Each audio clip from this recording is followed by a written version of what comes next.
Well, all right, everyone, we are going to get going here. So excited to get to be with you today. I'm disappointed though. I got nobody in the room with me. So it's just me and all you guys online, which I'm excited you're online. I'm just disappointed I don't have anybody in the room with me. So I'll get over it though. So we'll deal with it and we'll still make it an awesome day today. So here's what we're going to do is I'm actually maybe tempted to change up how I'm going to go about this since I have no one in the room with me. But I do have, I've got two different cameras set up here. So I've got the one, which is the big one that you guys can kind of see me all on. But then I've got also a closer up one that I'm trying to get pointed at the board, but it's not really working too well. It doesn't seem like. So what I think I'll do though is I'm going to write on the board and I'll try to write really big so that you guys can see. But if not, then if you can't see it and you want me to, what I will do is I'll just switch it over to this other computer and have it pointed closer to the board. So hopefully you can see that. So for you guys that are online, if you will, which is everyone, I guess, I shouldn't say it that way, but if you want to though, you'll see there is another C21 Everest that if you click on that video, there's 3 dots there and you can do a pin, or maybe even I could actually, you know what, guess I could do the spotlight for everyone like that if we need to too. So anyway, just want to make sure you guys can see everything on there. So if I need to do the spotlight, or if you guys just want to go click on that and then hover over the 3 dots, you'll see the pin, and then you can pin it to where you can see that as well. So we'll just kind of do what we need to make sure you guys can see what I'm doing and what we're talking about. All right, well, so here's what we're going to do though, is we are going to be talking about the company foundation. So I want to give you guys a little bit of the background and the idea behind the company foundation, where it came from, why we have this, why we're even going to talk about it today, and those type of things. So as we go through and we talk about this, just if you have questions and things, I have not muted you guys, so you're unmuted, although I probably will if we get a bunch of background noise. I will probably mute everyone, but so if you can just mute yourself and then unmute as you have questions and things, I would love that. But I would love to have you guys be as interactive as possible still, even though you're all on Zoom and not here in the room with me. All right, so here's what we're going to start with. I'm going to start with put our name in the box. Oh, thank you, Phil. Yes. So yeah, if you'll all put a first and the last name in the chat box, thank you for the reminder. That way I've got a record of who has attended the classes. That would be awesome if you'll do that. All right. So we're going to get started here with talking about the foundation. Now, if you think about a foundation in terms of a home, when you're going to build a home, you put a foundation in place. But typically, and especially in Utah, now I know we've got a bunch from California online as well, and you guys don't typically have basements in your homes, but in Utah, all of them have basements. Now, typically though, what are they going to put in place when building a home? They dig a hole, so they've got the hole dug out. They're now going to get ready to put in the foundation, but there is something that they put in first that before the foundation. Anybody know what it is? What do they put in before the foundation?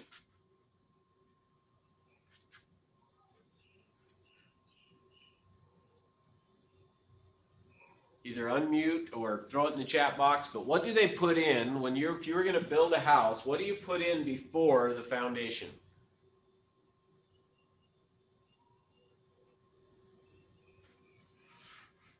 Okay, Pierce says rebar, good. And when they put in the rebar though, even, and I'm not sure if you're thinking of the rebar as part of the foundation. Not really. Because that's true, they do, but. Is it the footers? Yeah, perfect, good. And yeah, Julie just typed it in there too, is the footings. So the first thing that happens after they dig the hole is they put in the footings.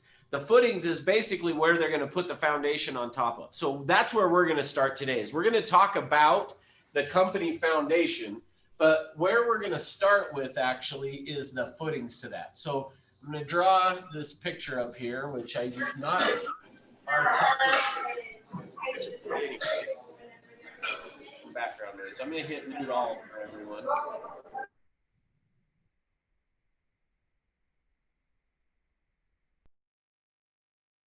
You muted yourself, Russ.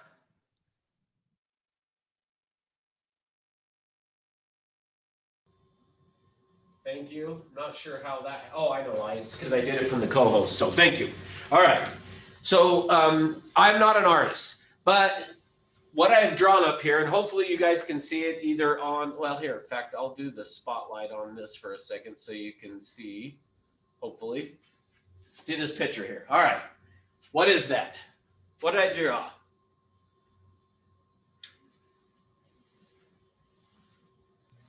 I'm that bad. Huh? Okay, good. Yes, thank you. I don't know who said that, but it's a stool.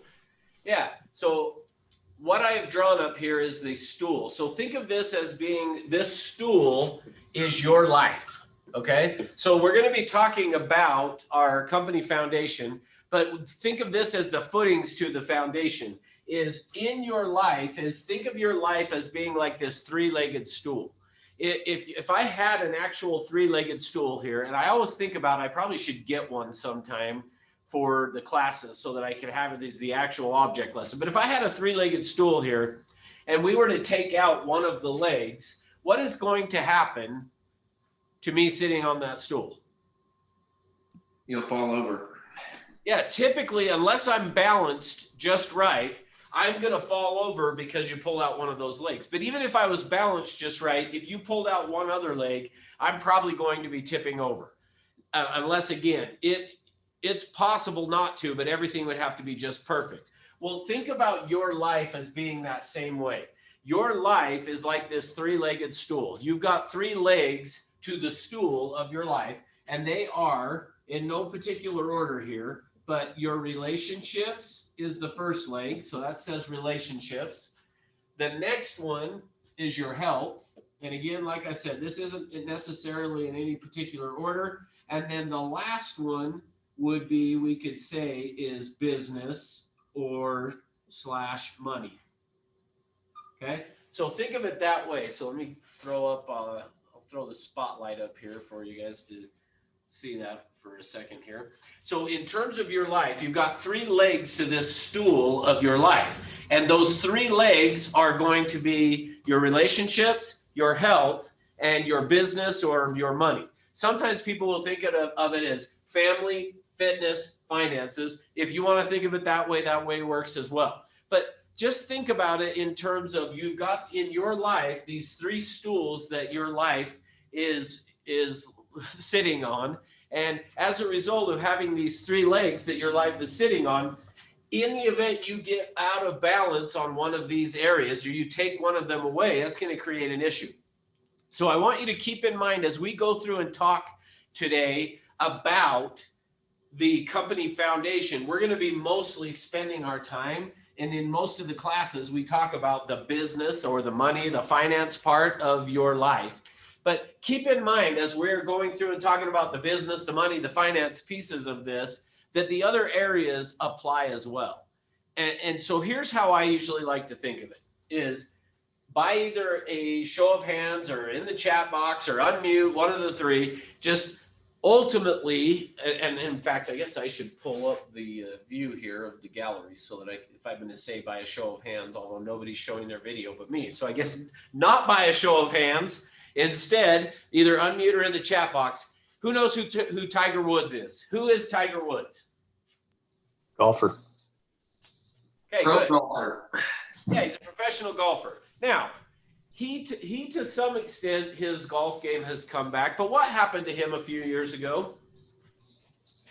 Back injury. Say that again. Back injury. Okay, good. But before that, Oh, His scandal. yeah, that's right. yeah, ultimately, what happened is this. So, in fact, let me go back in the spotlight again here for a second. All right. What happened is this. If you think about it, he got off track in terms of his relationships that he had with his wife, had an affair. She then goes and beats the crap out of his car with a golf club, which I think is fitting that she used a golf club. But he got off track here. Then, which somebody brought up already, he started to have back problems. He actually had some knee problems that he ended up coming to Park City and having surgery for. And then what happened to his golf game? Suffered.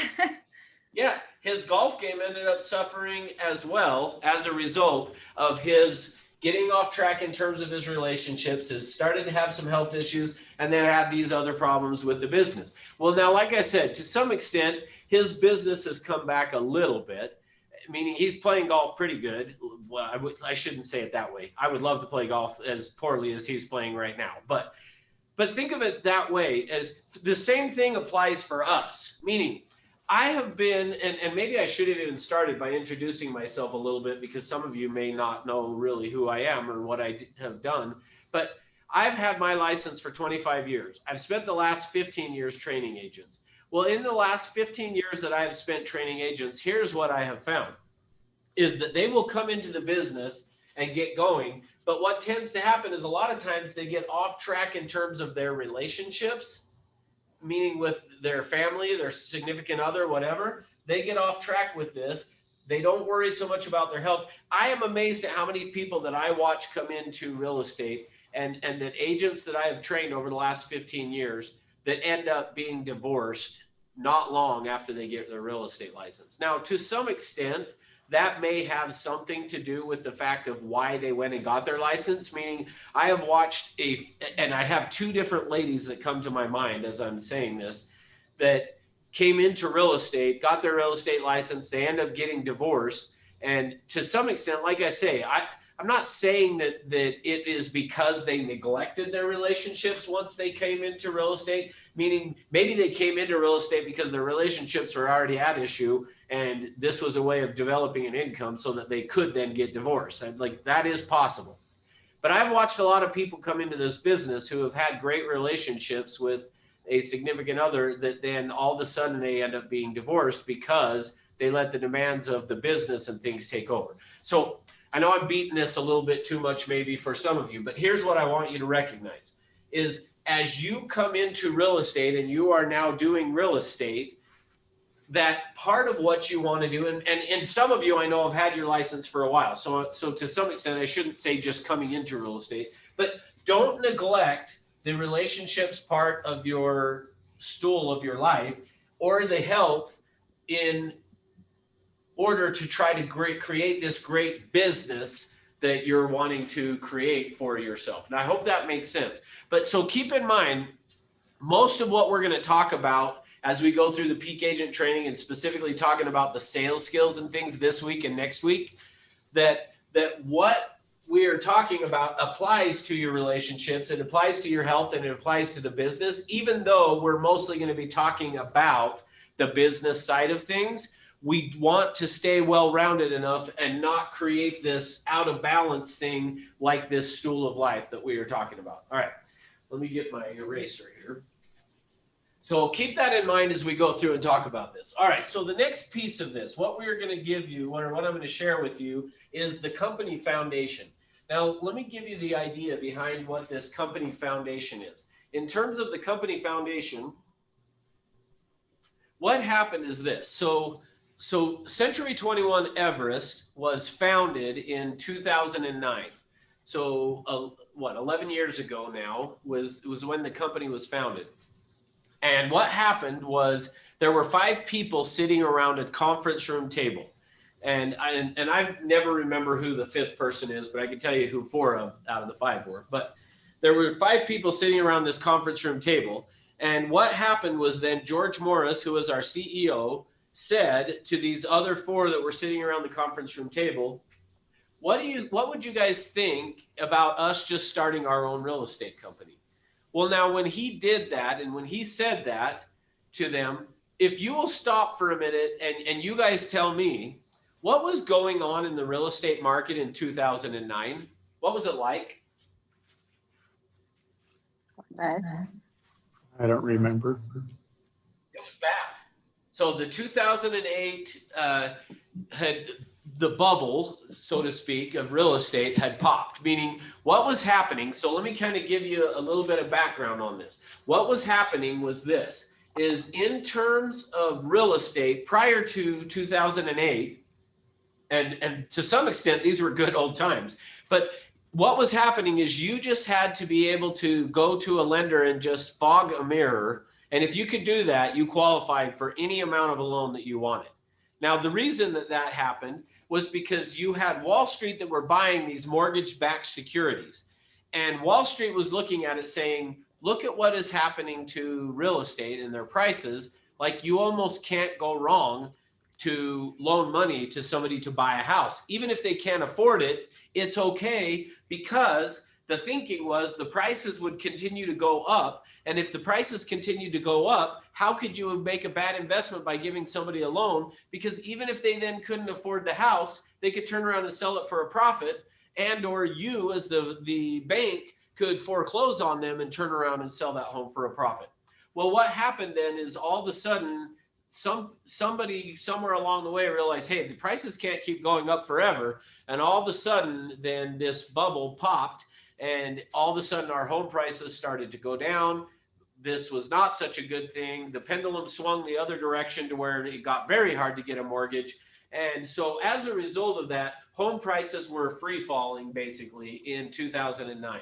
2009 was somewhat a scary time to be in the market. Now, I say that, yet those who will do the things that we talk about and we train on, and that I'm going to teach you on this week and next, if you will do the things that we talk about, you almost want to pray for that type of a market to come to us again. Because here's why. What ends up happening is it flushes out all of the people from the market who are going and getting their real estate license right now because they're hearing how awesome the market is and how easy it is to sell a home. So don't be afraid of a market correction, because those who are doing the business right, it actually is a good thing. And so let me give you, I know I'm on a little bit of a tangent here, but it's with some purpose. An agent that I watched who was making consistently about $300,000 a year in 2009 made $700,000. She went from being consistently $300,000 to $400,000 a year, year after year after year, to in 2009 she went to $700,000. Now, most agents that you would talk to about what was going on in the real estate market in 2009 would be like, "Oh, it was horrible." And to some extent, I would say I agree. For those who don't approach this as a business, which we'll talk about tomorrow, but those who don't approach this as a business, and even actually if you listen to Morning Ascent today, what George was saying is approaching it as a business. If you will approach it as a business, then you can actually do better when the market turns. But those who don't approach it that way will be gone out of the business. All right, so 2009, that's what's going on. There are tons and tons of people leaving the real estate industry or profession. There are tons and tons of homes that are losing value. People are being foreclosed on. All of these things are going on. Now, so keep in mind, there's 5 people sitting around this conference room table. George says we should start a real estate company. Then John Syatt said to him, if anybody else said that to me, I would tell them they were nuts. But because it's you, let's do it. And so that was the birth of this company. Is in 2009 was the birth of this company, coming to life during the time when the real estate market in most of our lifetime, people would say, was the worst that we have ever seen, was the birth of this company. Now, the reason that this company has been successful is because of this. So I'm going to put this back on Spotlight again so that you can see what I'm writing up here. All right. What happened is this. So as a newer agent, George had come up with that what he wanted to do was he wanted to be able to become a successful agent. So as a newer agent, he's thinking, what do I need to do in order to become a successful real estate agent? Well, what he did is he got a sticky note, and then he started actually to keep track of what is it that successful real estate agents do that I'm not doing. And so what I'm going to share with you today is 6 things that should be a part of your business. That if you want to be able to be successful in this business, you need to make sure you have these 6 things incorporated. which I think I'll probably just leave this spotlight on, since there's no, like, it feels too weird to me when I'm standing out here, which you can't see me now, but when I'm standing out there talking to no one, at least when there's someone in the room that I'm talking to, I feel like, so this way I can see some of your faces, especially if I put it onto the grid view there. So anyway, I think I'll stay here with you guys. I see, I like seeing some of the smiles as I'm saying that. So thanks, Leslie. All right. Now, what he found is that there were 6 things that these top producing agents had, because what was going on was George was going out and competing for these for sale by owners and expired listings, but not getting them. And so he started to just ask himself, what is it that these top producing agents are doing that I'm not doing? I'm going to move this over a little. So he came up with, basically, there are 6 things that have become what we now refer to as our company foundation. So I'm going to share those 6 things with you, and we're going to talk about them and what you need to be doing in order to apply them in your real estate career and make things a little bit better for you. So as we go through and do that, though, one of them, we're going to talk about business planning tomorrow, which is part of one of them. So, okay, so the first thing is this. What he found is the top producing agents all had a purpose, or you could say a vision, or you could even say a why.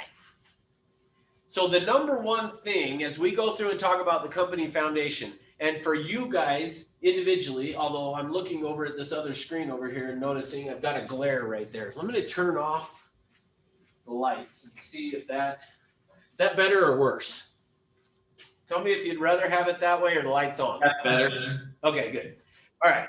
So I'm a little bit darker this way, but hopefully you can see a little better, although I can notice in the windows in the back now too, but oh well, we're doing our best. I will tell you what I'm writing down since you probably can't read it anyway.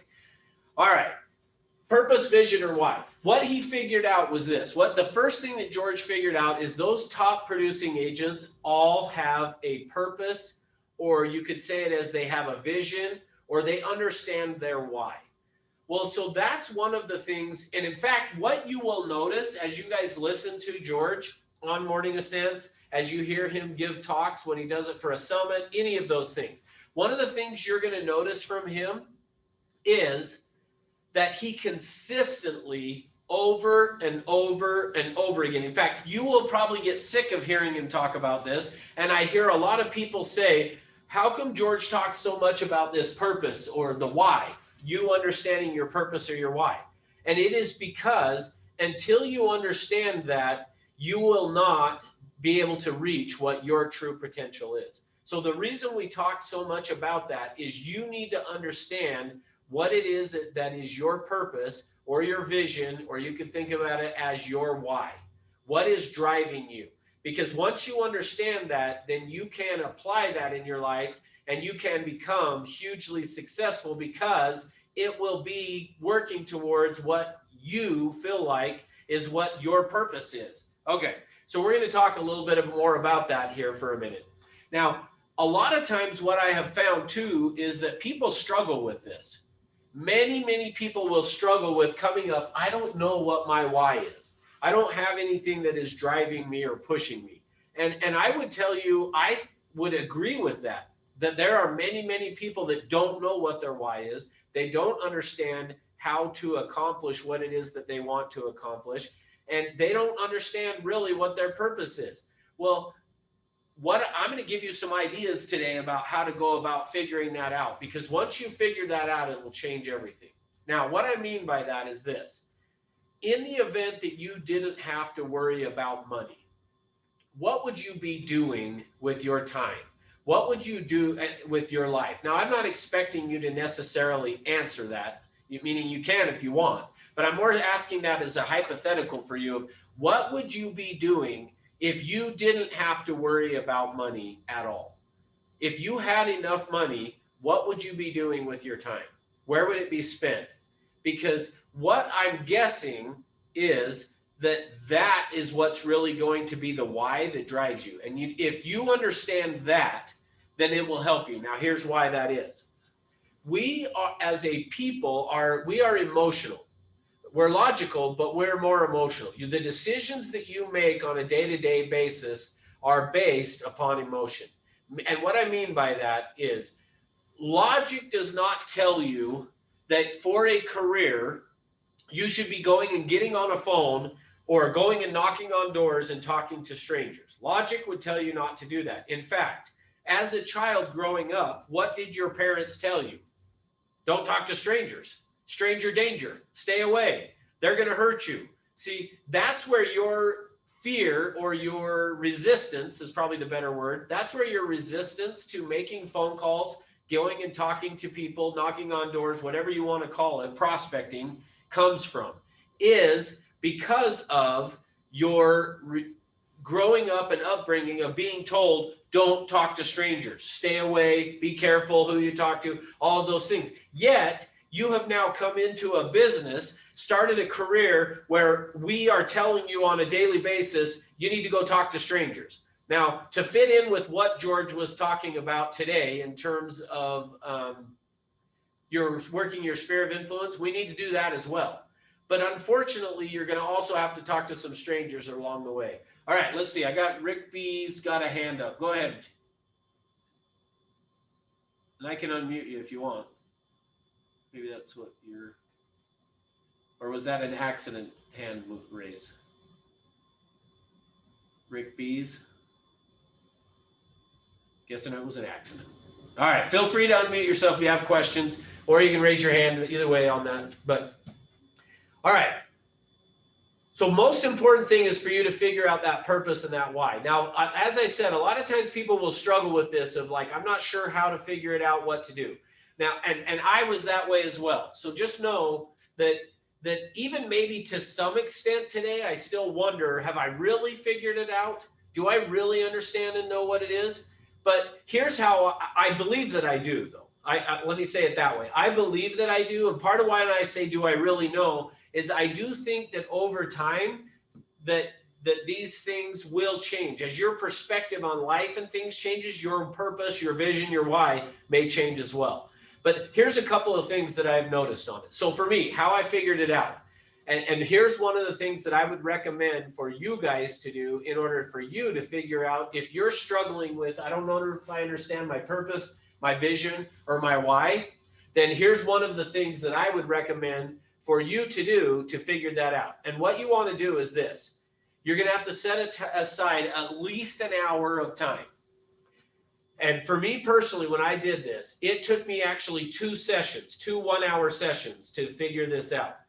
But here's what I did is you ask yourself the question. So you get out a clean piece of paper or get a journal, however you want to do it, but get a clean piece of paper and just write at the top of that piece of paper, what is my purpose? What is my life's purpose? And then from there, what you want to do is just start to write everything that comes to your mind.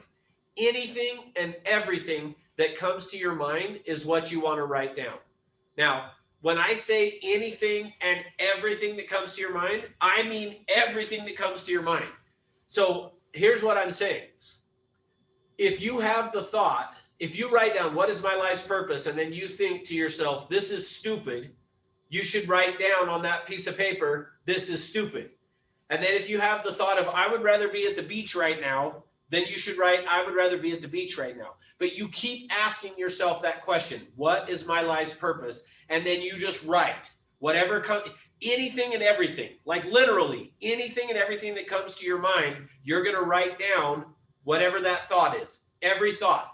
Now, you will keep doing that until what's going to happen eventually is you should connect to something that you're going to write down, something you're going to write down, you're going to connect to emotionally. And when that happens, you're going to know this is it. Now, I mentioned for you guys that I did this and it took me 2 1-hour sessions before I felt like I got it. And I'm going to tell you how I finally realized what it was. So I sat there and wrote, what is my life's purpose? And then I would just write, and I wrote for an hour. And then after an hour was up, I was like, I don't think I got anything from it. So what I did is a week later, both of these were on Saturdays. The next Saturday, I pulled aside another hour and just said, all right, I'm doing it again. And I sat down and I wrote, and I wrote, and I wrote, and I wrote, and I wrote for another hour. And at the end of that hour, I was a little frustrated. And so what I did is I went back, I had this thought, well, I'm going to go through and just read. What did I write down? Which was kind of funny to some extent to go read, because there were times that I was writing, this is stupid. I don't know why I'm doing this. I'm not getting anywhere from it. Like I was reading these type of things. But here's what I noticed though. As I went back and read that, which was basically now 2 hours worth of writing, as I went through and read those, at the end of that second hour, I went through and read all of these. What I started to notice is that there was a common theme that I kept writing down over and over and over. Now, I didn't notice it until I went back and reread it. But as I went back and reread that, what I started to notice was that there was a common theme. And as I read it, all of a sudden it kind of hit me of like, that's what it is. That's what my purpose is of what I am wanting to accomplish in my life. And so I was able to then write it down and say, okay, here's what it is. And I understand now. So for you, if you are struggling with it, and I know maybe for you guys that maybe are like, oh no, I've known my purpose forever. Well, that's great. But I have found that more of you than not have felt like, I don't really know what it is. So what I would recommend is that you do that and stop and just write. And like I said, be willing to put aside 1 hour, 2 hours. Maybe it takes you 3, I don't know. But if you will sit and do that and write, eventually you will get to what that is. And once you understand that purpose, that vision, that why, see, because remember I mentioned to you, logic does not say we should get on the phone and call and talk to strangers. When it's time to do that, our emotions kick in and we go, I don't want to do it. And in fact, here, probably this is the example I will use with you from my own life today, that happened today. I have a 12-year-old son. He deals with a lot of anxiety that unfortunately, as he's 12 years old, so he's now kind of hitting puberty, is tending to amplify. Well, we had the coronavirus at our house. We contracted COVID, and as a result of that, my son never did. So my wife and I both did. We were very healthy the entire time, thankfully for us. But my son had to stay home from school for 2 weeks. Well, last Monday was supposed to be his first day back to school. Well, he on Sunday develops a sore throat, a stuffy nose, and his ear hurts. So we're like, oh, maybe he's now positive too. We better keep him home. So we keep him home on Monday. Tuesday, we go get him tested again. Well, it takes 2 days to get the results. At least that time it did. And on Thursday, we get the results. He's negative. So he's still, even living with us for 2 weeks, he never tested positive. But now, essentially, it's been 3 weeks that he's been to school. Well, for you guys that are in California, most of the schools here in Utah on Friday do a at-home distance learning day. So then on Thursday, he tests negative, but we're like, well, it doesn't make sense to send him to school halfway through the school day when Friday is a distance learning day anyway. So we didn't send him to school, although actually that's not true. He finally did decide, I want to go to school. So he went, and the reason being, my wife told him you can't play with friends if you don't go to school. So all of a sudden he wanted to go to school. So he goes to school. Well, now, so essentially it's been 3 weeks since he's been in school. This morning, it's time to go to school. He's anxious. He's scared. He doesn't want to do it. See, that's what happens with us. Now, last night, as we talked to him, he was understanding, yep, I know I got to go to school. Yep, I'm ready. I know I have anxiety about stuff like this, but I'm ready. I'm okay. See, when we look into the future of things, we can be like, yep, I'm going to prospect. Tomorrow's the day, or Monday's the day, or we do this since I erased my stool, but same with our health. How often do you say, okay, Monday's the day. I'm starting that diet on Monday. Monday's it. Then Monday hits, and Monday morning we do good. And then Monday at lunch, somebody goes, hey, you want to go grab a Whopper? And you're like, yeah, I could start tomorrow. And then on Tuesday, I love this, Charles Barkley, which hopefully you guys know who Charles Barkley is. I watched him on Jay Leno many years ago, and he was talking about dieting, and he said, everybody knows it's stupid to start a diet on any day but Monday. That's just stupid. And I just had to laugh, because how often do we do that? And I think we do the same thing in terms of our prospecting. Monday's the day. Well, it doesn't make sense to start prospecting on a Tuesday, so I'll just wait till Monday. See, that is how we work as human beings, is we know what we should do, and in the future, we know, yeah, I could do it. But when the actual time comes to do it, the emotions kick in and we go, well, I'm afraid or whatever, and we don't want to do it. See, but that's the purpose of if you understand your purpose, your vision, and why, when you know what it is you want to do, when you know what it is you are about to accomplish that you should be doing, all of a sudden it makes everything else, that fear and those things about getting on the phone and making phone calls, just makes them totally just go away, because you have a greater purpose that is driving you behind it. So here, to wrap up on this one, here's ultimately what I'm saying. If you struggle with figuring out how to get yourself to get on the phone and make phone calls, whether it's to your sphere of influence, it's for sale by owners, it expires, just listed, or go knock on doors, I don't care what it is. If you're struggling with it, the reason you're struggling with it is because you don't understand this. And once you understand this, it will remove, well, let me rephrase that. It won't remove the fear. It will have you overcome the fear, though, because what will happen is you will say, I know what this is and I want to accomplish it. And so if what it means is I got to get on the phone and talk to people and be rejected, have them tell me no, hang up on me, yell at me, I don't really care, because I understand what it is that I'm trying to accomplish. See, that's what George found out. That is one of the secrets to this business, is that he figured out all the top producing agents understand this. Now, I know we got many of you from California on, and so you guys have either know or have heard of Tina Hare. Tina Hare was doing, when George bought the company in California, she was doing around $1 million a year. Well, the first thing that George did is he started coaching her was on her purpose. And she actually, now here's the interesting thing. She's making $1 million a year. And she said, I don't feel like I fully understand what my purpose is. So he started to work with her on that. And once he worked with her on that, now her business, she's doing over $2 million a year.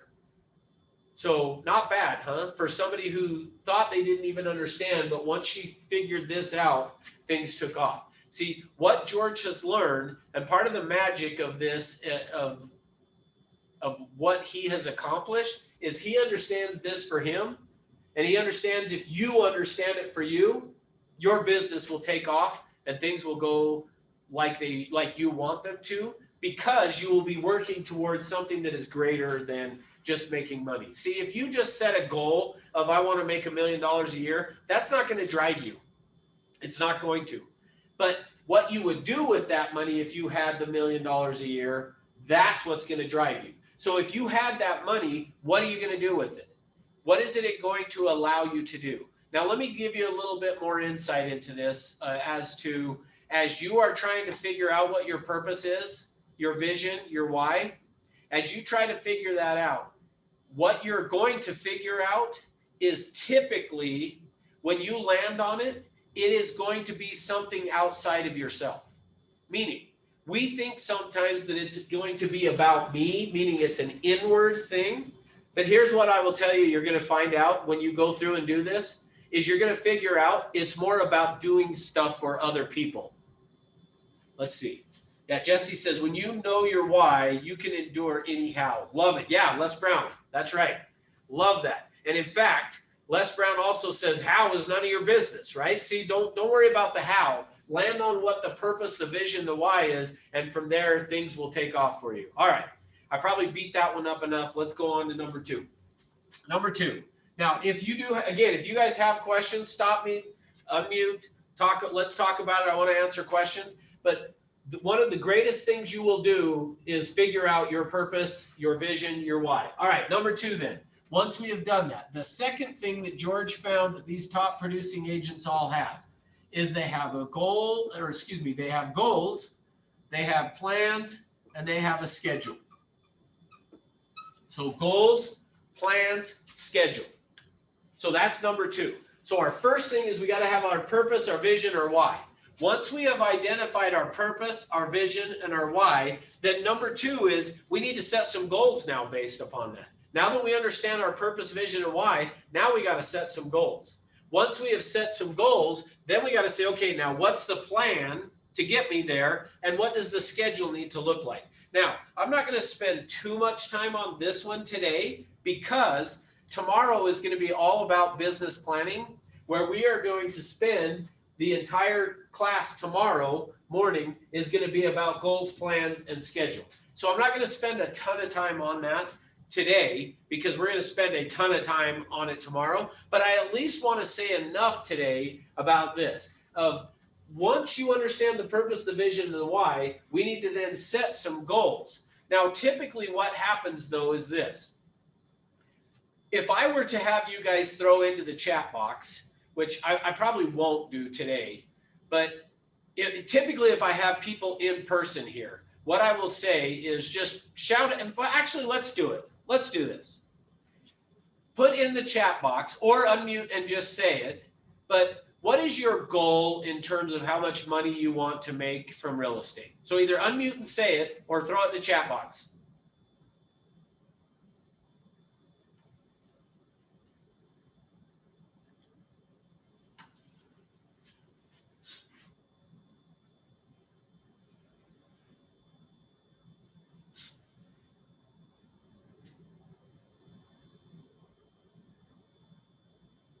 So far, you guys are proving me wrong, so that's good.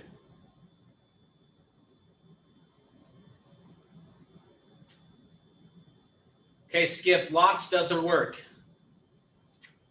Tell me more, Skip.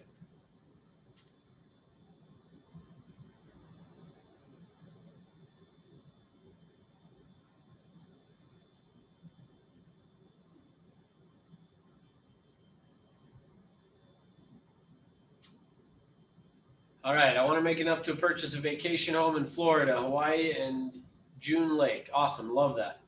There you go, Skip. That's what I want to see. All right, good. You guys are proving me wrong so far, by the way. Good.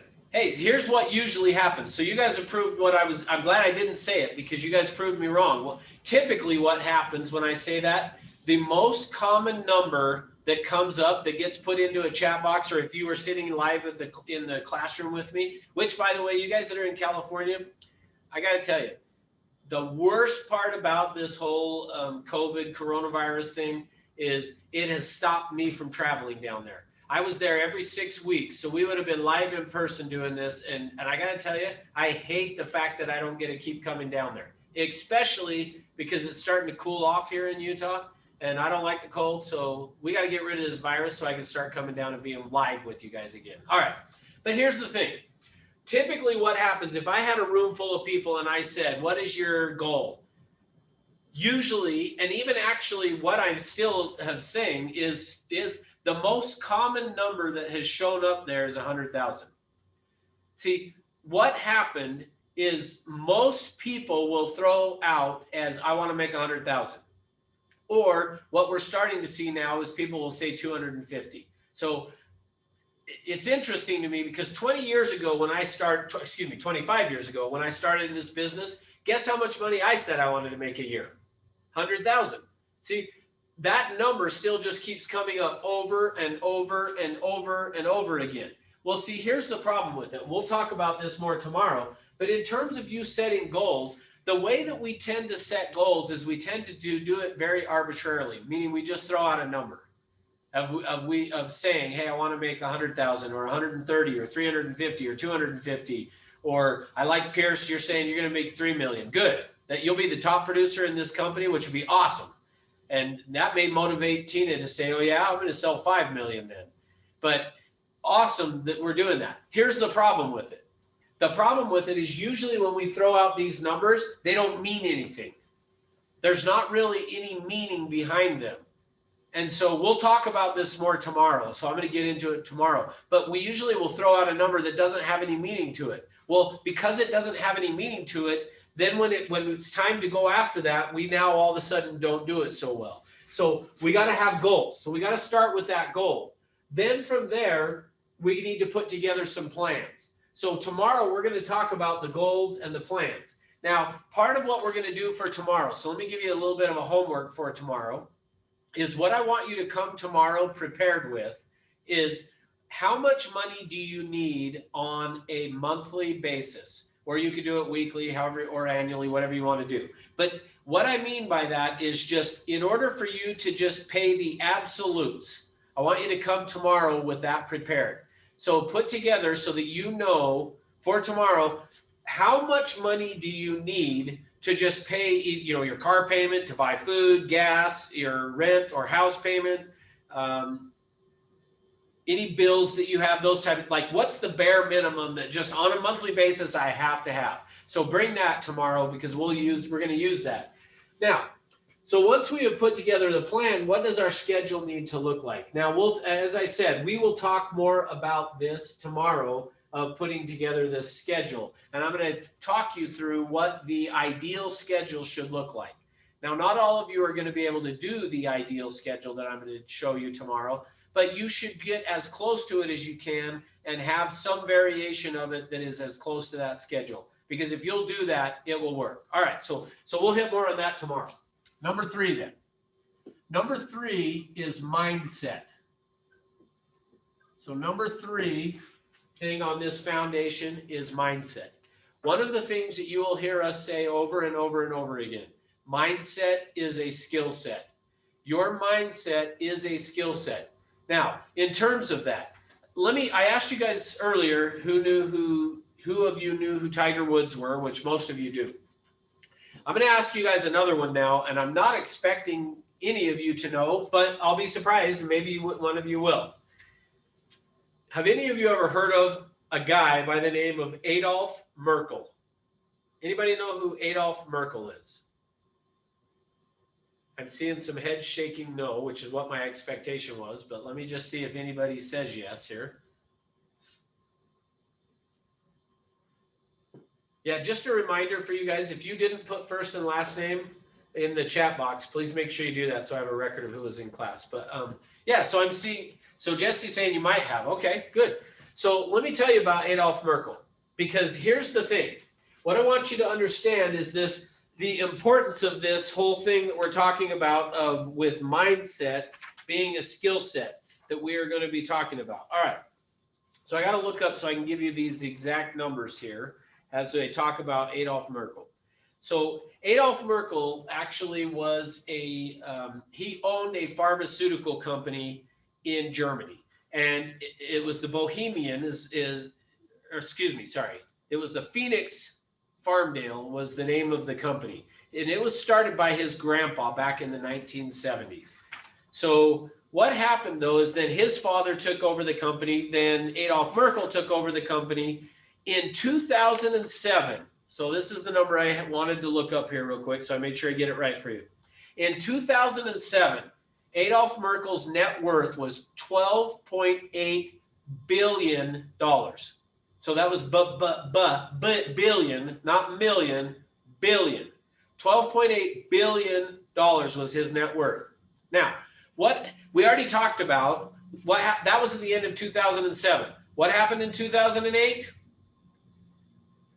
The economy tanks, right? The global economy tanks. Well, guess what happened to Adolf Merkel's income? Goes down. Well, so what he did though, is he decided in 2008 that he was smarter than the market. And he decided, now remember, he owned this German pharmaceutical company. And what happened is he decided that Volkswagen was probably going to go bankrupt.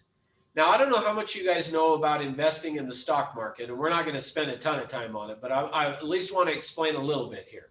So most of the time what happens is we go and buy stocks. We buy stocks hoping that what's going to happen is that they will go up in value.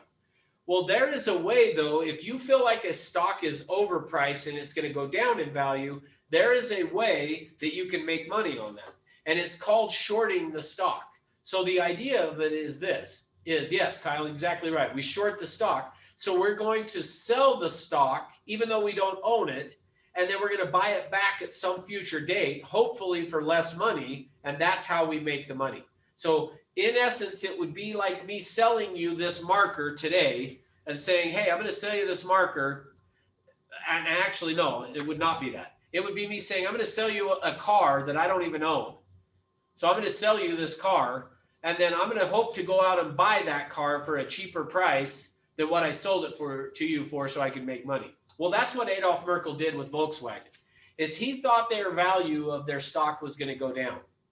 And so what he decided to do was to short the stock. And he put a ton of money into this short. Well, what ended up happening is Porsche stepped in to help out Volkswagen so they wouldn't go bankrupt. And what happened is the stock price actually turned around and shot up. Well, as you can imagine, if you sold something and you had to go buy it later on at whatever price it's going for, if the price has gone up, what is that going to mean for you? You lose money. Well, that's what happened to Adolf Merkel. So he went out to to short the stock. Well, now it turns around, the price skyrockets. Well, now he's got to buy it back at a loss. So he loses a ton of money. Well, he also, now keep in mind just the world economy, the recession's hitting.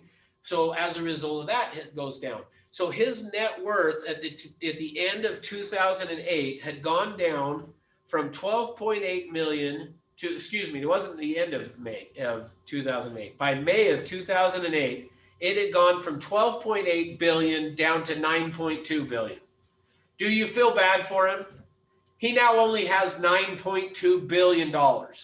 He might have to change his way of living a little bit because he's only got $9.2 billion.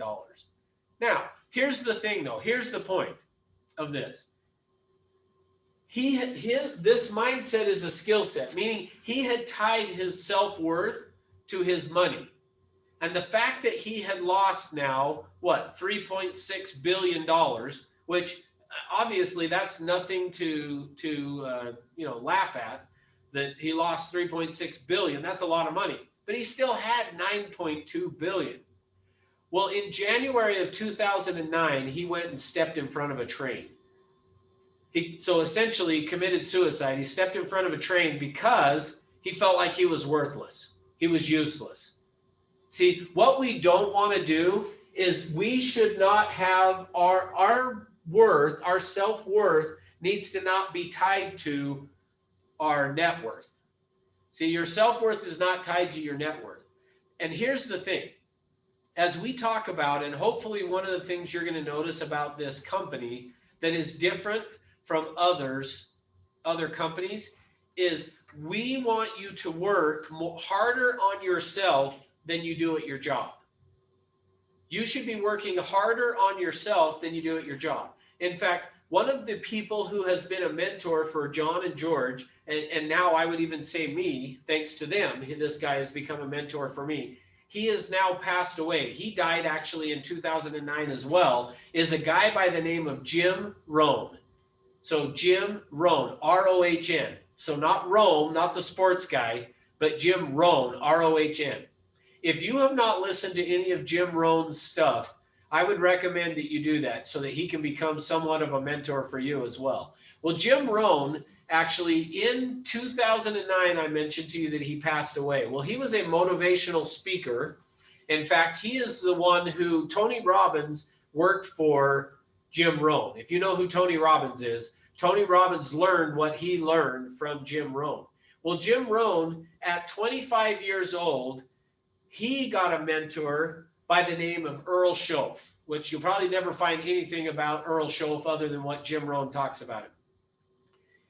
And Earl Schoaf was Jim Rohn's mentor. And one of the things that Earl Schoaf told to Jim Rohn is, I want you to become a millionaire. And Jim Rohn was like, well, yeah, that's great. I appreciate that you want me to become a millionaire. And he said, but not because I want you to have the money. That's not it. What he said is, I want you to become a millionaire because of who you have to become in order to achieve that status. See, that's what this company is about, is helping you to become something greater than what you are right now. Because if you will do that, you'll have the money. And in fact, here's the thing. So this is tying this together with Adolf Merkel here now for you. Here's the thing. I have an uncle who is probably, how old has he got to be? He's either 80 years old now or real close to 80 years old. And I don't know what his net worth is, but it's a lot. And years ago, before I had ever heard of Jim Rohn, I was talking to a brother-in-law of mine, and we were talking about my uncle that is this very wealthy man. And I was talking to my brother-in-law. My brother-in-law said, if he lost everything he had, I'll bet he would get his money back really fast. And he said, I wonder what he would do. And I said, I don't know, but I'll ask him. And my brother-in-law was like, well, you know him better than I do. I wouldn't dare ask him. And I said, oh, no, I mean, like, I know him very well. I'll be glad to ask him. So I went up to this uncle at a family party. So this was a few months later. We had a family party. And I went walking up to my uncle. And I said to my uncle, hey, let's assume that you lost all the money that you had. What would you do to get it all back? And here's what was interesting to me. The look that he gave me at that moment was so interesting, because the look he gave me was like he could not even imagine losing everything that he had. Couldn't even imagine it, which I thought that was interesting, that was not even in the realm of a consideration to him, which I thought was interesting. But number two then that he said was this: I don't know what I would do to get it back, but it would have something to do with real estate, which made me feel pretty good, because at that time I'm a realtor selling real estate. Now, he had made his fortune from 3 different businesses. And the last one was he was a builder. He was building homes. And so he just said, I don't know what I would do, but it would come from real estate. Now, here's what I learned though since then. And this is where, again, tying this back to Adolf Merkel. The problem with Adolf Merkel was he had a bunch of money, but he had tied his self-worth to his net worth, which creates a problem because of this. If you become who you need to become, you become the type of person who can make $1 million, or let's use what Pierce said, you become the type of person who can make $3 million a year, it wouldn't matter if you lost it all. You will get it all back, because that is who you are. The proof of this is, think about the people who win these lotteries, that win these hundreds of millions of dollars. What typically happens to those people? This is where I got to get you involved again. So you They know lose the money real quick. Yeah, typically it all goes away real quick. How come? They don't know how to manage it. That's right. They've never had that. That's right. See, at the end of the day, what it boils down to is this: who you are is going to control what your net worth is. See, and that's the problem, is if Adolf Merkel would have learned and understood just that piece that I'm telling you guys right now, he would have gotten all that money back. He would have been able to get it all back. Yeah, I love what Kyle's saying. They were playing the lottery in the first place, probably, right? So if the biggest thing and the most important thing that we worry about in this company, and you will hear George say this over and over and over again, is he doesn't care how much money you make. He cares about who you become in the process. Because if you become who you need to become, the money will be a logical thing that follows that. So the most important thing then is your mindset. So here's the question for you. There are a few things that I want to make sure that you guys are keeping an eye on and keeping track of as we talk about and we go through these things. So there's 5 things that I want to make sure you guys have written down that you are doing. So the first one, what are you listening to?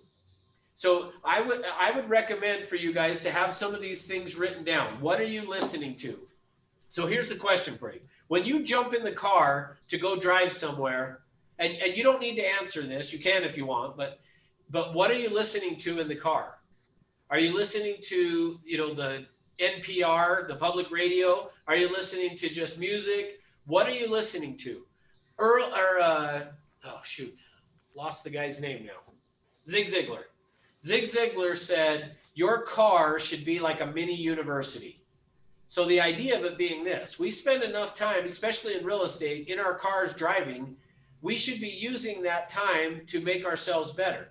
So I mentioned to you guys, go find any recordings you can find from Jim Rohn, R-O-H-N, and listen to them. He is very inspiring. He teaches you some very good things. Well, so what are you listening to? When you get in the car, what are you listening to? All right, next, what are you reading? What are the things that you are reading when you, or let me even back that up. Are you reading? That's probably the first spot to start with, is, are you reading? There are so many people that after they graduate high school are like, I'm never reading again. And here's the funny thing.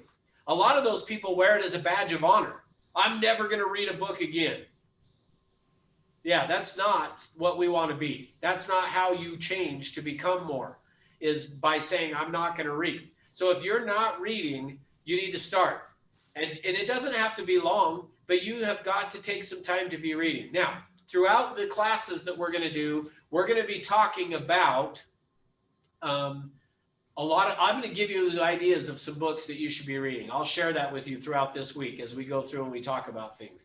But you should be reading, taking some time to read each day. And we'll talk more about that as we put together the schedule. So let's see. Kelly said, fail forward right now. Awesome. Yeah, that's great. And just finish the compound effect. Good. Yeah, so John Maxwell and Darren Hardy there we got, right? I think it's Darren Hardy did compound effect. Maybe I'm wrong on that. I think it was. Anyway, yeah, what are you reading? So make sure you've got some things that you are reading that are going to help you to become better and to be better. So next then. So first was, what are you listening to? Second is, what are you reading? Third then, what are you watching? Are you using TV as a way to become better, or are you just mindlessly watching things?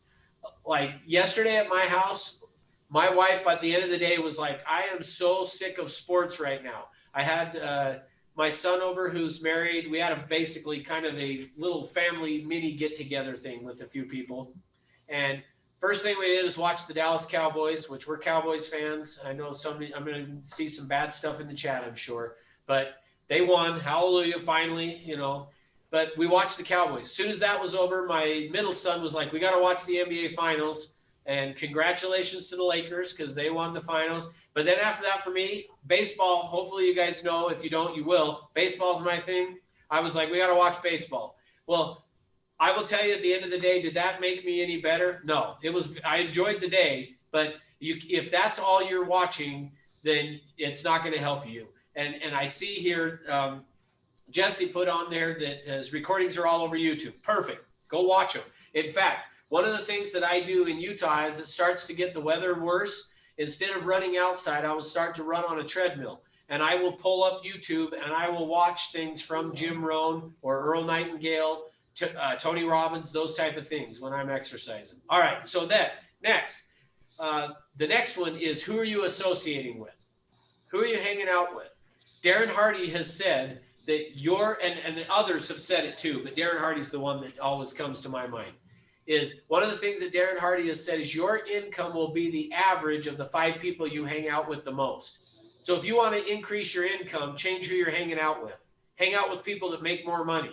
They will get you to think differently. See, that's the idea of this associate. Too many times we hang out with the people who are going to pull us down or make us feel good because we're further ahead than where they are. You should be getting with people who have bigger thinking, who make more money than you, because what they're going to do is they're going to challenge you and help you to start to think a little bit differently. So find people that you could take to lunch, that you could ask them, what book should I be reading? What's the greatest thing you learned that has gotten you to where you're at? See, asking those type of questions is what's going to help increase your mindset to get you further along and get you closer to where you need to be. All right. Let's see. We talked about listening. We talked about watching. We talked about reading. We just talked about associating. Number 5 is this. Number 5 is participate. Do not quit participating in what we do at this company. Too many times, I already mentioned to you, people will say, oh, George, all he talks about is his purpose. Do you understand your purpose? Do you know your purpose? And then what happens is people quit participating in the events. They quit doing the morning ascents. They quit doing summits. And what they usually say is, oh, I've already heard all that before. Well, don't quit participating. Here's the thing. It has been said that you never cross the same stream or the same river twice. Well, that is because either you have changed or the river or the stream has changed. See, you might hear something, but because of some things that have transpired in your life, maybe it will change the way you see it. So don't take the approach of, well, I've already heard it all before. See, once you think that, you quit learning. Once you quit learning, you quit growing. So make sure you are doing those 5 things. What are you reading? What are you watching? What are you listening to? Who are you associating with? And are you participating? Those are the 5 things on mindset that we need to make sure we're doing. All right, number 4. Number 4 on this foundation is this, is accountability / discipline. And I usually will write that the other way. I don't know why I did it today. Usually I'll do discipline first and accountability. It doesn't matter. But ultimately it's your accountability or your discipline. How accountable are you? Or let me rephrase that. How disciplined are you? And if you're not disciplined, then you need some accountability. So the fourth thing that George found is top producing agents are either highly, highly disciplined, or if they're not highly disciplined, they get some accountability put in place. Find people to hold you accountable. Find people that will hold you to this goals, the plan, and the schedule. See, and if it needs to be your manager or your coach, then do that. See, here's the thing. We too many times look at accountability as being a negative thing. We look at accountability as being something that is bad. Well, here's the proof that it's not bad. Many, many agents in this business will pay up to and over $1,000 a month to have someone hold them accountable. See, accountability is a privilege.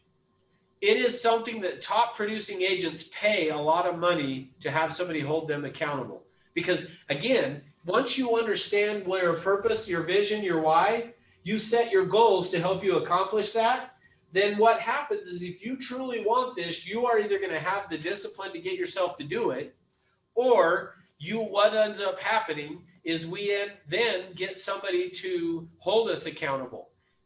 See, that's what's going to get you there. All right, let's see. Pierce said, all too often people are standing in a circle, pointing the finger of blame at the person next to them. Blame you. Yeah, right on. That's exactly right. And so what we need is to have the discipline to go and do this plan and schedule, or get some accountability. So you will see tomorrow as we go through and talk about the business plan, that in this business plan, there is a spot for who will be your accountability partners. Get people to hold you accountable. I mentioned on the morning ascent that I did on Friday that I had my wife that when I would walk in the door every day, she would ask me, did you set an appointment today? And if I said no, she would say, then you need to leave.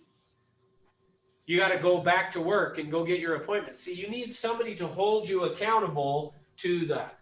Now, unfortunately, there are not people that are going to do that. Meaning, if you drove up to the drive-through, since that's what we have to do mostly now, to a McDonald's or a Burger King, and you said, I want to order 5 Big Macs or 5 Whoppers, I'm going to go home and eat all 5 of those. Is the person there at the counter going to go, are you sure you want to do that? Do you realize how unhealthy that is? See, they're not going to do that to you because they don't really care about you. See, accountability comes from people who care. So get somebody who cares about your success, tell them what your goals are and say, I need you to hold me accountable to this. If I need you to ask me every time you see me, or find agents at the office that you can say, if you see me not prospecting between 9 and 11, I need you to hold me accountable. Or find somebody that you will say to them, hey, here's what I'm going to do is I am going to put, if you catch me ever not prospecting between 9 and 11, I owe you $500, whatever it is. But make sure what you've got to do is on this accountability, what you have to do is you have to make it big enough that you would rather do the prospecting than pay out the accountability. So let me give you a quick example. So the daily message that you get every day, or that you should be getting every day, is something that I put together for the company every day.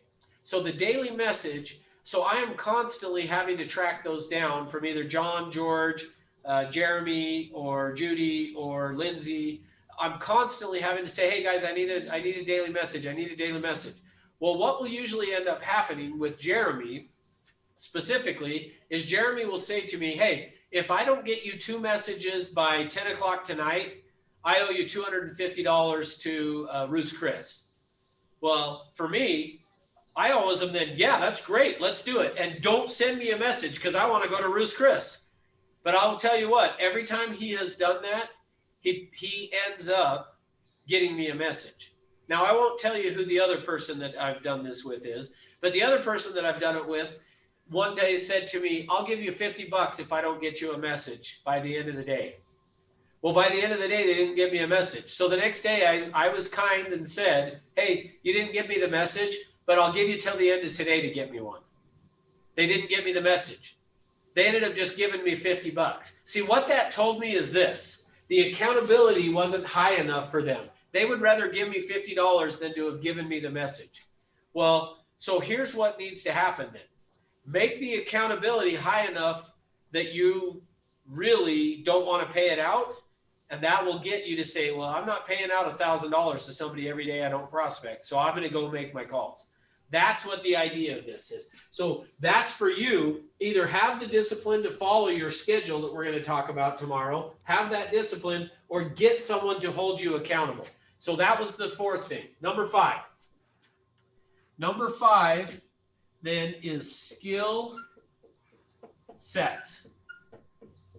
Now, there are 12 skills. So I'm sorry, I know that's right in the glare from the windows. I probably should have closed the blinds, but I'm not going to take the time to do it now. So number 5, though, I know you guys can't see it very well, but it's skill sets. Number 5 is your skill sets. What if nope, that doesn't work either. All right. Number 5 is skill sets. There are 12 skills that you need to work on. So I'm going to quickly give you those 12 skills. We're not going to spend a ton of time talking about them today, but throughout the week, we're going to talk about these 12 skills. So there are 12 skills that you need to hone. So part of what I want you to do as I give you these 12 skills right now, what I want you guys to do is to rate yourself on a scale of 1 to 10 on how good you are at these 12 skills so that you know which ones you need to work on. All right, so Pierce says he'll give me $50 to close the blind. Done. Now, see, you can see I want $50, right? Hopefully this works to help you. But, all right, so can you guys, hopefully you can still hear me all right.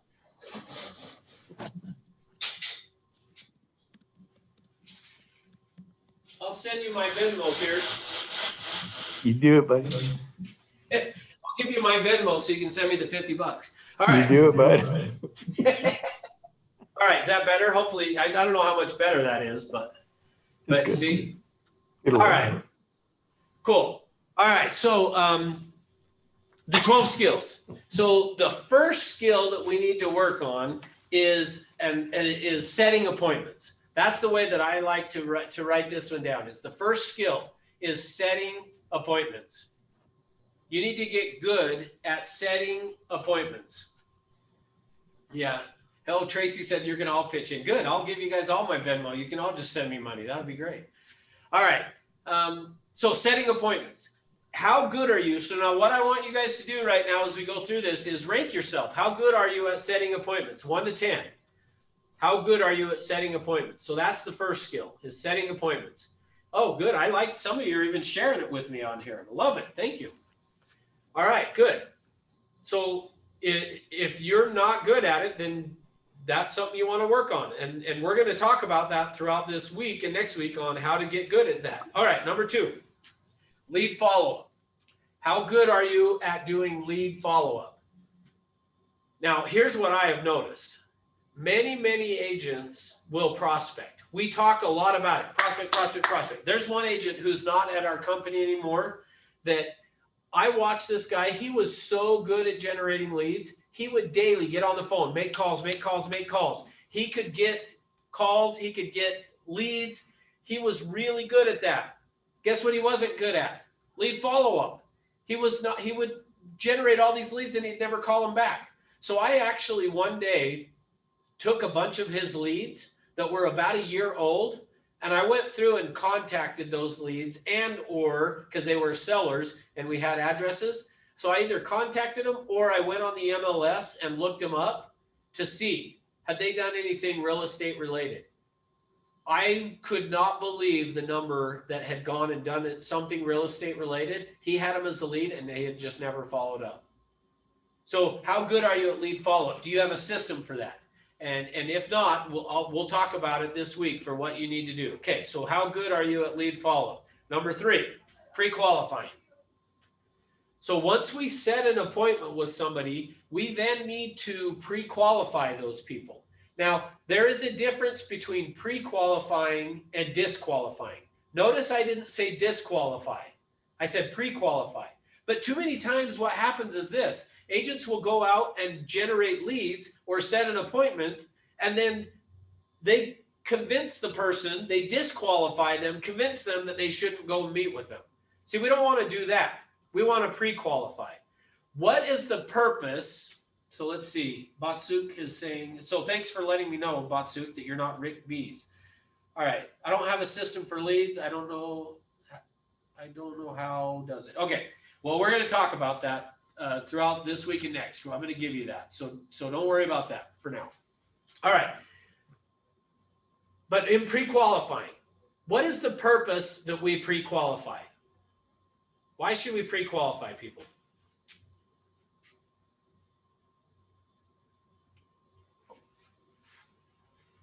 Perfect, Christine. Go ahead.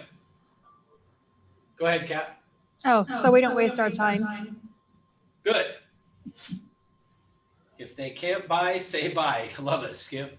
Good. Yeah. So the idea of it is this. Ultimately, it's what Christine said. It's about figuring out their motivation. Now, here's what I have found. Based on where you're at in your business, if you are a new agent and you pre-qualify, you set an appointment with somebody and you pre-qualify and there's no motivation, I say still go on the appointment. And here's why. The reason I think you should, as a new agent, still go on that appointment is because by going on the appointment is going to give you the experience that you can't get any other way. Meaning we can role play and that can do a little bit of good for us, but what better way to role play than go sit in front of somebody who is thinking about buying or selling, even if there's really not the motivation? I think you should go. Now, the more experience you get, you will figure out when you should or you shouldn't go on those appointments. And you'll learn how to decide if you should or you shouldn't. But just know that part of what I want you to do is the reason for us pre-qualifying is twofold. One is to figure out motivation. The other one, nobody said up here yet. Well, sort of did. But the second one is to figure out what are the objections they're going to have when you get there. Is so that you can be prepared for, here's the objections they're going to give you when you get out to their house. All right. So number one is set appointments. Number two is lead follow-up. Number three is pre-qualifying. Next one is pricing. The next one skill that you need to get good at is pricing properties. Now, the way you're going to get good at pricing properties is by doing it. So here's what I think. For me, I feel like for you as an agent, if you're new or if you're doing less than 10 transactions a year, maybe I even say 5, less than 5 transactions a year, you need to be pricing property every week. So what I recommend that you do in terms of pricing property is you should go out and see some property every week. So either find a vacant home or find a home that you could go look at and preview. But ideally, if you don't have a buyer for it, I recommend you find a vacant home. Call up the agent and say, I would like to preview this property. Now, typically, if you call an agent and say, I want to preview the home, they're going to know what you mean. They're going to know that you mean you're not bringing a client with you. It's just you coming to look at it. But if it's a vacant home, you can probably just go. So you go preview the home. After you have previewed the home, go back to the office and put together a market analysis. Figure out what you think of the price. Determine what you think the home will sell for. What's the price it's going to sell for? Then keep an eye on it and see what it sells for. As you do that is how you're going to develop this ability to get good at pricing. Now, depending on the market that you're in, there are some areas that the pricing is harder to come by than other areas. So if you wanted to get good at a different area, that's how you get good at pricing it, is just pick that area, go look at a home, run a market analysis, keep an eye and see what happens. If you will do that weekly on different properties, you're going to get good at pricing property. So that's one of the skills you've got to develop, is getting good at pricing property. All right, the next one is presentations, presenting. How good are you at giving a presentation to either a buyer or a seller? Now, like I said, keep in mind, we're going to work on a lot of these skills this week and next week. So between this week and next week, we're going to work on these skills to get you good at doing these things, or at least get you on the path to it. But again, rank yourself on how good am I at presenting? How good are you? And I'm going to teach you this week some things that are going to help you between this week and next week. I keep saying this week, but all right, next. After presenting, the next one is handling objections. How good are you at handling the objections? Because typically what's going to happen is you're going to go give a presentation or you're on the phone prospecting and you ask for an appointment. When you ask for an appointment or you ask for the business on a presentation, what's typically going to happen is you are going to, well, I shouldn't say typically. If you don't get the deal, they're going to give you an objection. How good are you at handling those objections? Now, there's only about 10 objections out there. The good news is they don't change. I've been doing this for 25 years and they have not changed. The objections are still the same. They still are going to say, I want to try to sell it on my own to save the commission. They've said that for 25 years. They're still going to say, I got a friend in the business. They're still going to use things like, well, you're too new. Or they're going to use things like, let's list high on our price. We could always come down later on. Like all of those objections have been around and nothing's changed. So how good are you at having answers to those objections? And if you're not good at it, then you need to practice and role play that. Practice and role play how you're going to handle the objections. What are you going to say when people do that? Okay. Let me give you an example. Today, but right before I came up to class, I was listening to an agent make some phone calls. And as this agent was making the phone calls, he was calling for sale by owners. One of the for sale by owners said to him, well, if you've got a buyer, we could talk further, but until you get a buyer, then I don't see any reason for us to talk. That's an objection you're going to commonly get from a for sale by owner. Well, the agent hung up and said, well, what do you think? And I said to the agent, here's what I would do is you got to repeat and affirm, which we'll talk about this in the lead generation class. You got to repeat and affirm. So repeat back to, hey, so if I have a buyer, you'll be happy to talk to me. Yep. Okay, great. Well, in order for me to do that, to know if I have a buyer for your home, I need to come out and take a look at the home. So when would be a good time for me to come take a look at the home? And since I'm going to be there anyway, looking at the home, what I could do is just spend 15, 20 minutes just sharing with you what I do to get a home sold. So what works better, afternoons or evenings? See, what we need is a process for when somebody is going to object that we have something to say. Well, so here's the interesting thing. This agent I'm listening to on the phone, the person said that. And he just said, oh, okay, well, if I get a buyer, I'll bring them by. Okay, well, that's great, but that didn't get him an appointment. So we had that conversation of here's what you should say. Well, he made a few more phone calls and the person said, well, if you got a buyer, you could bring them by. And this time he said, oh, okay, so if I've got a buyer, I could bring them by? Yep. All right, well, in order for me to really know for sure if I've got a buyer for your home, I need to come out and take a look at it.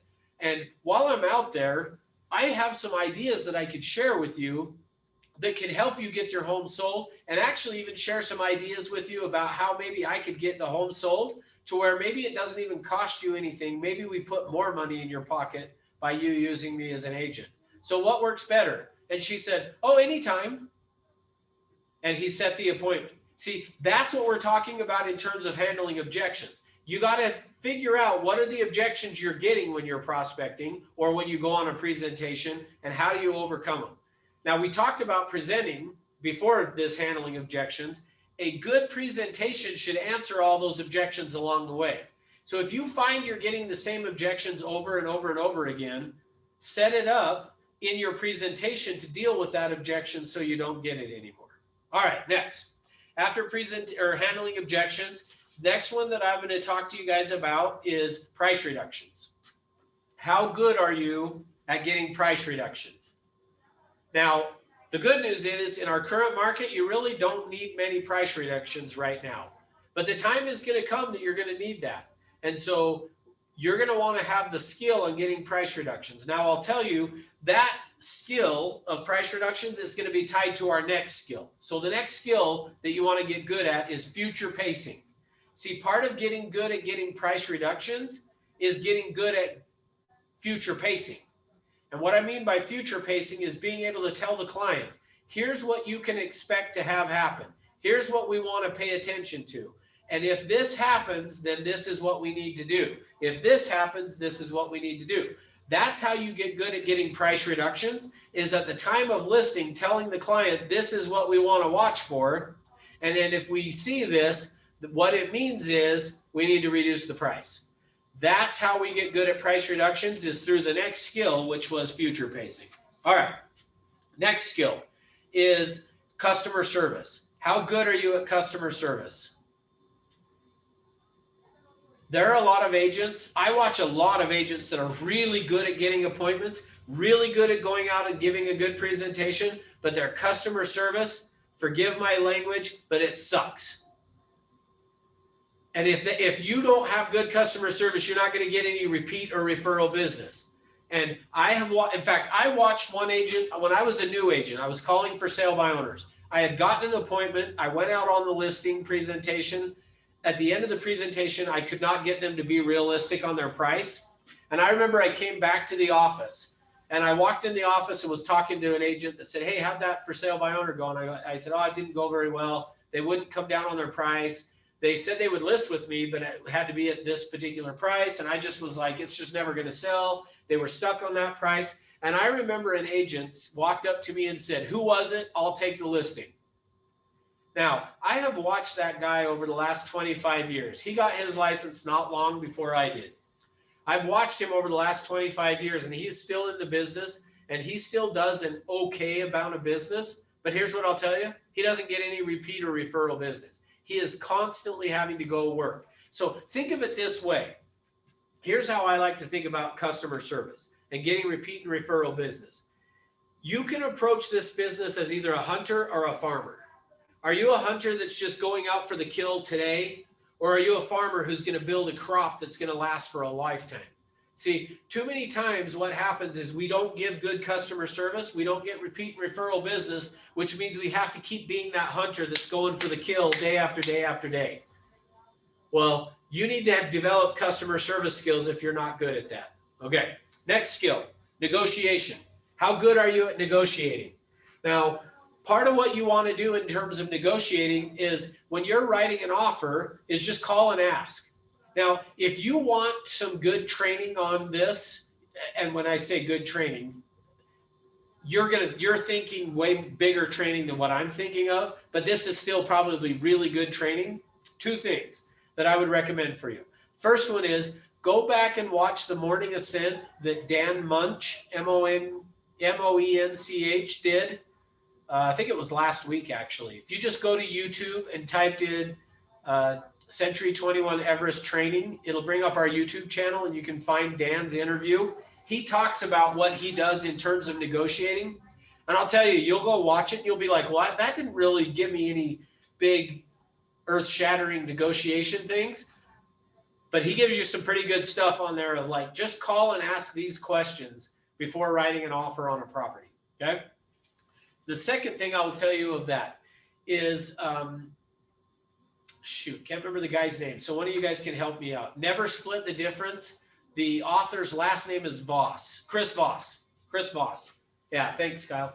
But Never Split the Difference. That one is a great book on negotiating. So if you need to improve your negotiating skills, go listen to or read Chris Voss's Never Split the Difference. Okay. All right. Next one is closing. How good are your closing skills? And that applies for both setting appointments and for your presentations. How good are you at closing on those? There are only 5 ways in the English language that you can ask for an appointment. And we're going to talk about those during the lead generation class. So I'll give those to you then. That's my commercial for you to get you to come back to class, is I will teach you those 5 things. There's only 5 ways in the English language to ask for an appointment. And if you don't say one of those 5, you didn't ask for an appointment. All right. I like Pierce's saying here. Some people want it to happen. Some wish it would happen. Others make it happen. From Michael Jordan. I love that. Thank you. All right. And the final skill, I believe, is number 12, is working with highly qualified buyers. We need to develop that as a skill. And I'm going to teach you this week that as well, this week and next week. I don't know why I keep saying just this week. Over the next 2 weeks, I'm going to teach you those things. So those are the 12 skills. Hopefully you rated yourself on 1 to 10 on how good you are doing on those 12 skills. And if you look at that now, you know where you need to spend some time working on getting better at. any of those skills. All right. Number 6, then we'll wrap up here, is this: systems, tools, and strategies. Systems, tools, and strategies. See, what are the systems that you're using? What are the tools and what are the strategies that you have in place? If you don't have any, then you know what you need to work on. So Batsuk brought up actually that she doesn't have any place for her to keep track of leads. Well, you actually do. And like I said, we'll talk more about it. In fact, probably on the last class that we do next week, next Thursday, we'll talk about this. But is through the ZAP system, you can keep track of it. Or you can use Business Builder. If you are not liking the ZAP system, you can use Business Builder. Both of those are accessible through 21 Online. But systems, tools, and strategies. What are the systems that you need to have, the tools that you need to use, and the strategies? So some of the tools, I'll tell you guys, let me tell you in terms of tools, something I would recommend. For a long, long time, I would hear about agents who are paying for a dialer that will just dial phone numbers for them. And I'll tell you, for a long time, I was like, yeah, I don't know if it's worth the money. I'm not sure I would spend the money on it. And so 5 years ago, when I first came to Everest, I was talking to George one day, because for the last 15 years, I have trained new agents. And most of the time, they've spent every penny they have to get into the business. And I was talking to George one day about using a dialer. And I said, do you think I should recommend to the new agents that they go and invest in and get a dialer? And he said, absolutely. And I said, okay, why do you say that? And he said, they will make more money. They'll be more efficient with it because they have the right tools. Well, I said, okay. And I kind of started to do that a little bit, that I would tell agents, hey, you might want to consider going and getting a dialer as a way of being more effective in your calls. Well, I had actually still at that point in my career never used one. Well, it wasn't until during about the last year, actually, I have done a bit more prospecting with agents, and I started to use a dialer on it. And now that I've used the dialer, I'm like, holy cow, I would never make calls again without it. If I sit and make calls with you, I would make sure I was using a dialer because it is so much more efficient. I cannot believe how much better it was. So here's the thing. This is not a commercial to get you to go buy that. But what systems do you have in place? So we'll talk about and have talked about 21 Online, the ZAP system. All of those things are available to you. What other tools are you using? Do you have tools that you're using such as a dialer or a system to keep track of your leads? And strategies. And we'll talk about a number of strategies that you can use in terms of setting appointments and things as we go through the classes this week and next. Well, all right. What questions do you guys have for me for these 6 things of the foundation?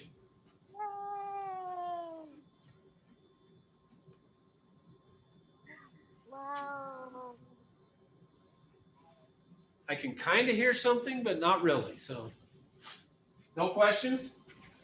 Turn up the sound here. Thought I could hear somebody, but maybe it was just background noise.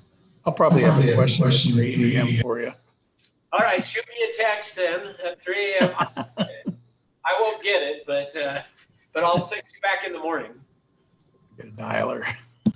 That's right. My question really about systems, Russ, as far as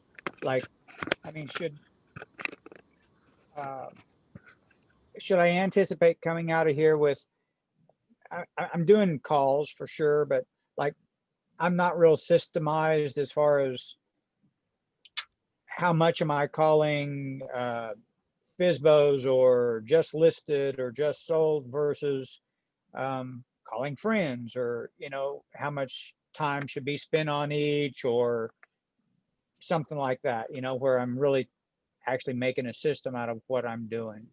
Perfect. Yeah, so we will talk about that. So there's 2 of the classes that we're going to do. So lead generation and the SOI class should answer those questions. But if we get to those and you don't feel like it did, then bring that back up and we'll talk about it. But I believe we'll answer both of those through lead generation and the SOI.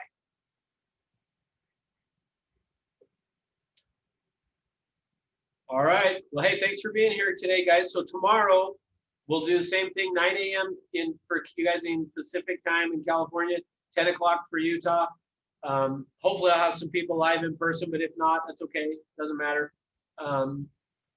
We will see you tomorrow. We're going to talk about business planning and get you set up for a business plan going forward. So thanks for being here, and we will see you tomorrow.